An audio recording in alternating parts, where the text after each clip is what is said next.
Caitlin Clark committed a hard foul on Angel Reese as she was wide open for a free, easy layup. Forget everything you thought you knew about the Caitlin Clark era, because Angel Reese just flipped the script. In what's being called her most dominant WNBA performance yet, Angel Reese showed out against Caitlin Clark's Indiana Fever. The stats tell one story, but the energy, the attitude, and the message she sent, that's a whole other headline. Is this just about basketball, or is the WNBA's biggest rookie rivalry exposing something much about race, favoritism, and who gets to be America's next sports darling? Let's talk about the game that shifted the stances. June 16, 2024. The Chicago Sky faced off against the Indiana Fever, and all eyes were, as usual, on Caitlin Clark. But it wasn't her night. Not even close. Angel Reese exploded with a 25-point, 16-rebound double-double, leading the Sky to a gritty 88-87 win. The tone she set was even better than the numbers she got. Her hustle on defense, her dominance on the glass, and her confidence. All of it screamed, "I'm not here to be your sidekick." And while Clark had a solid performance with 17 points, 13 assists, it was Reese who stole the spotlight. She didn't need a viral gesture or a post-game diss. Her game did the talking. That performance turned Twitter, ESPN, and the entire sports world upside down.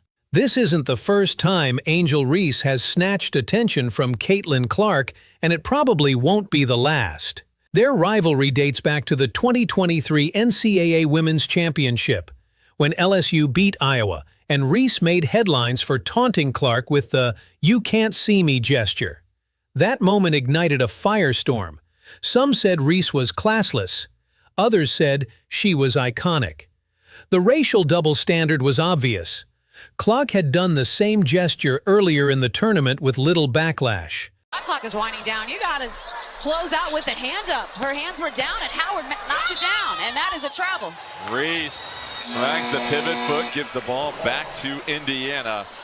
Since then, their careers have been linked, and the media loves it. Clark's entrance into the WNBA came with a tsunami of hype, media deals, and commercial endorsements. Meanwhile, Reese, despite being a national champion and dominant college player, was cast as the villain. And last Sunday, Reese reminded everyone why that label never fit. She's not the villain. She's the rival, the equal, maybe even the one with the upper hand. While the WNBA Players Union hasn't issued any formal statement taking sides, the vibe across the league is undeniable. Players and fans are beginning to voice concerns over how the league, media, and corporations are handling the Clark phenomenon. A'ja Wilson, one of the league's biggest stars, recently pointed out the racial disparities in media coverage. Without naming names, she made it clear, black players have been balling at elite levels for years. So why are endorsements and airtime flowing so heavily to one rookie? Then there's Breanna Stewart, who said in an interview that the sudden national attention on the WNBA is both exciting and frustrating. It hints that the league's deeper talent pool often gets overlooked in favor of headline rookies. Even Lisa Leslie chimed in to remind folks that women's basketball didn't start with Caitlin Clark, and it won't end with her either. And the fans? They're watching everything. Social media is flooded with side-by-side comparisons, stats, and calls to give Reese, Kelsey Plum, Arike Ogunbowale, and others the respect they deserve. After the game, Angel Reese didn't throw shade, but her post-game comments were loud in their own way. She said, "I've been through so much. I'm just proud of myself. I trusted the process. I'm not the player I was in college. I'm better." No drama, just a reminder she's growing, evolving, and hungry. And if we're being real, her brand is booming.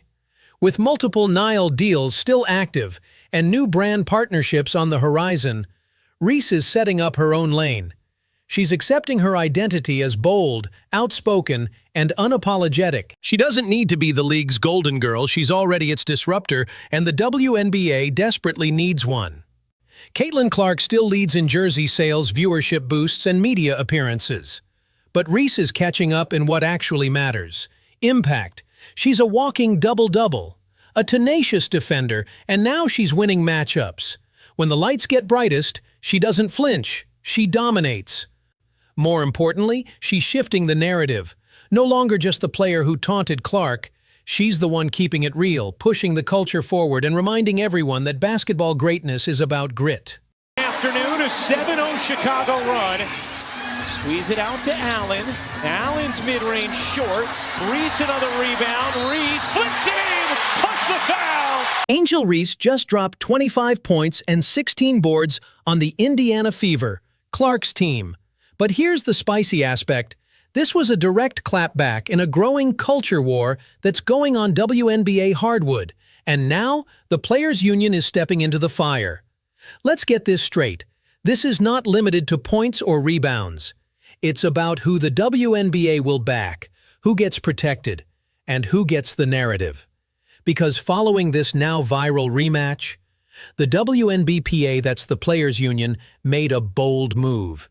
They issued a public statement defending the physicality of the game. But here's the kicker. Many fans saw it as a subtle rebuke of the recent media firestorm surrounding Caitlin Clark. Let's flash back to June 1, when Chicago's Chennedy Carter hip-checked Caitlin Clark in a no-ball play. The internet exploded. Pundits screamed foul. Clark fans called it dirty. And guess what? The WNBA upgraded it to a flagrant after the game. And yet, no ejection, no fine, no suspension. Cue outrage. But while everyone zeroed in on Clark getting fouled, Angel Reese was caught on camera celebrating the hit. The slow claps, the yup nod, that smirk.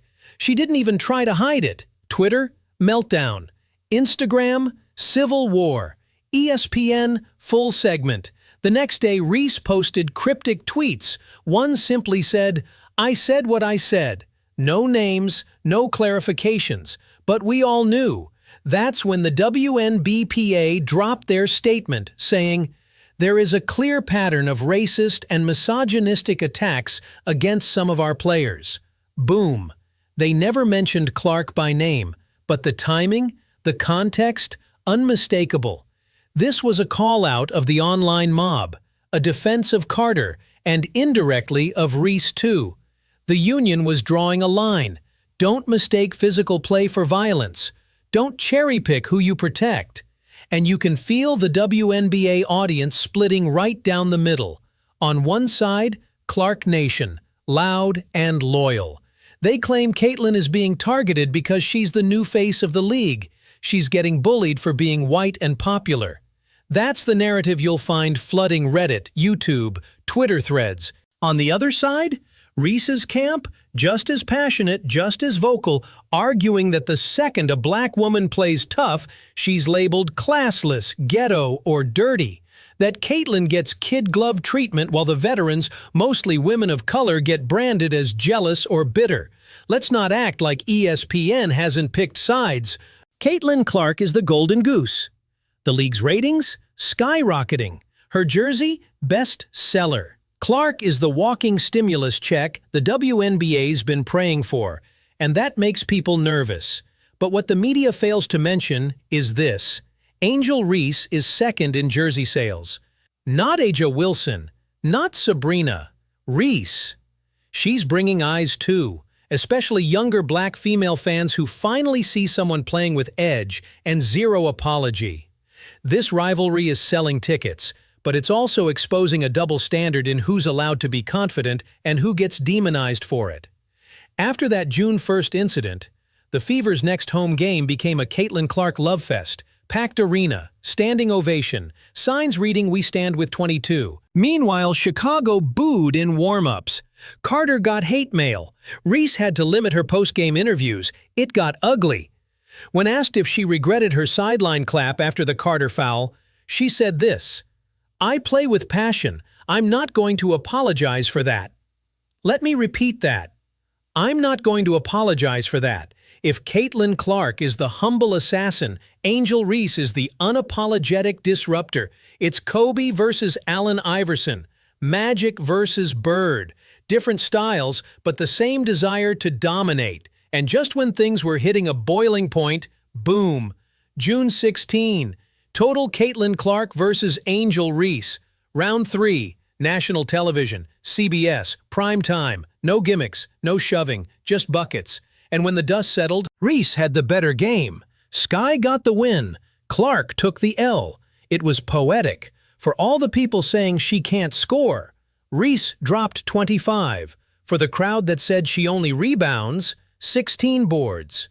And for the critics who claimed she was jealous of Caitlin, she outplayed her. In her own house, Caitlin Clark, to her credit, didn't make excuses. She praised her team, took accountability.